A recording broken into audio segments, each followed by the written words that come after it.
Zakat artinya bagian tertentu dari harta yang wajib dikeluarkan oleh setiap muslim apabila mencapai syarat yang ditetapkan.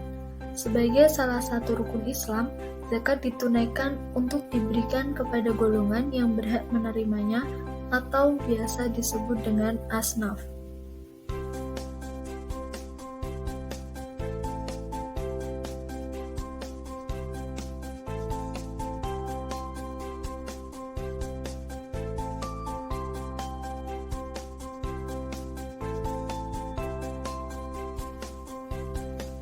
Di dalam Al-Quran, terdapat 8 golongan yang berhak menerima zakat, yaitu orang fakir atau orang yang tidak mempunyai harta dan tenaga untuk memenuhi kebutuhannya. Yang kedua, orang miskin, yaitu orang yang bekerja tetapi tidak mencukupi kebutuhannya atau dalam keadaan serba kekurangan. Yang ketiga, amil atau orang yang mengelola zakat. Yang keempat, mu'alaf atau orang yang baru masuk Islam. Yang kelima, hamba sahaya. Yang keenam, orang yang berhutang atau ghorim. Yang ketujuh, fisabilillah atau orang yang berjuang di jalan Allah. Yang kedelapan, ibnu sabil atau seseorang yang sedang melakukan perjalanan.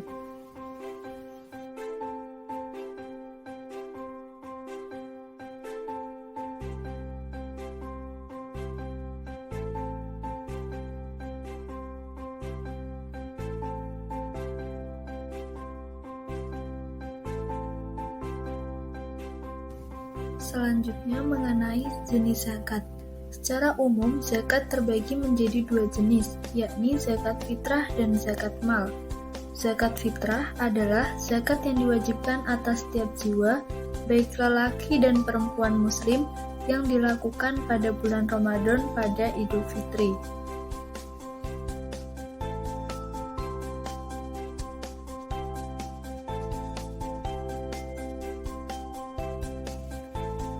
Yang kedua adalah zakat mal. Zakat mal berarti zakat yang dikenakan atas segala jenis harta yang secara zat maupun substansi perolehannya tidak bertentangan dengan ketentuan agama. Nah, zakat mal dibagi menjadi beberapa bagian, yaitu zakat perusahaan, zakat penghasilan, zakat emas, perak, dan logam mulia, zakat perdagangan, zakat saham, serta zakat reksadana.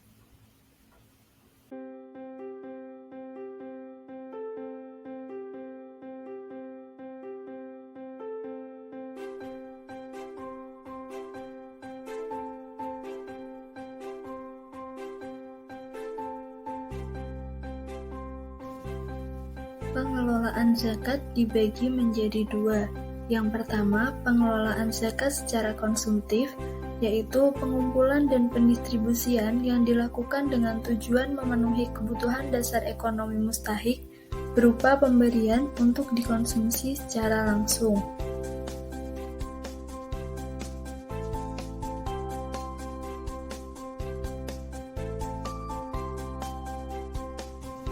Yang kedua yaitu zakat secara produktif, yaitu pengelolaan zakat yang penyalurannya memiliki tujuan pemberdayaan dan biasanya dilakukan dengan cara memberikan bantuan kepada mustahik berupa modal bagi pengusaha UMKM.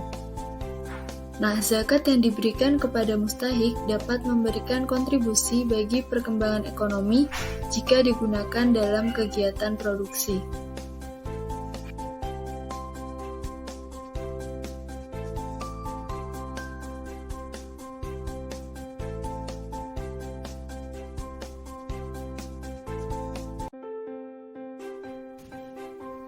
Zakat produktif bertujuan untuk membantu mustahik meningkatkan kehidupan ekonomi para pengusaha mikro agar menjadi lebih baik, sehingga diharapkan mustahik akan dapat keluar dari kondisi ketidakmampuan dan dapat mengembangkan usaha sehingga dapat menjadi seorang muzaki.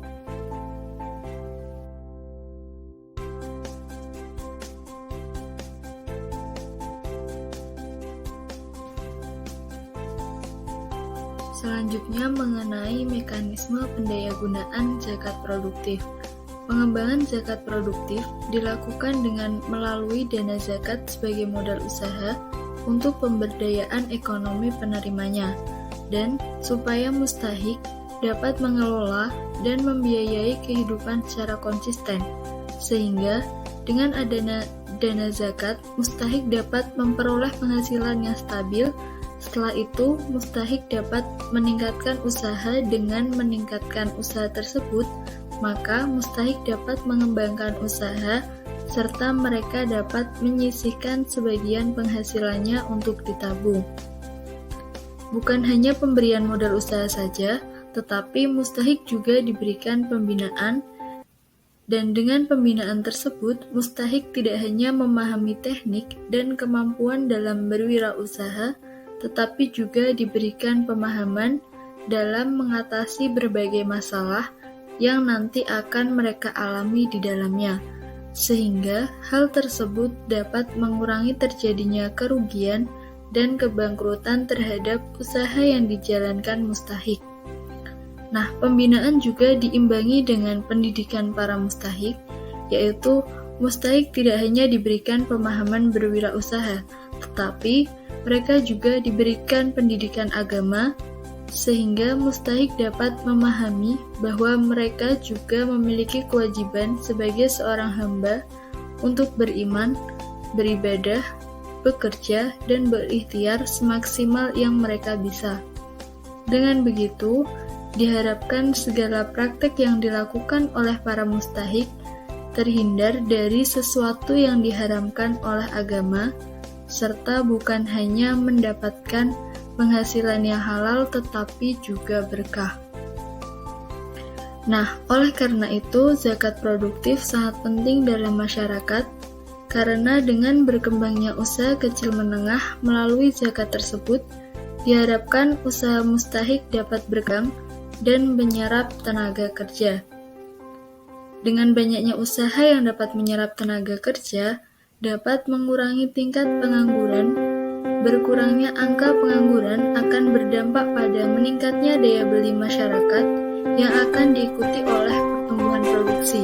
Dengan meningkatnya pertumbuhan sektor produksi inilah akan mengakibatkan pertumbuhan ekonomi suatu negara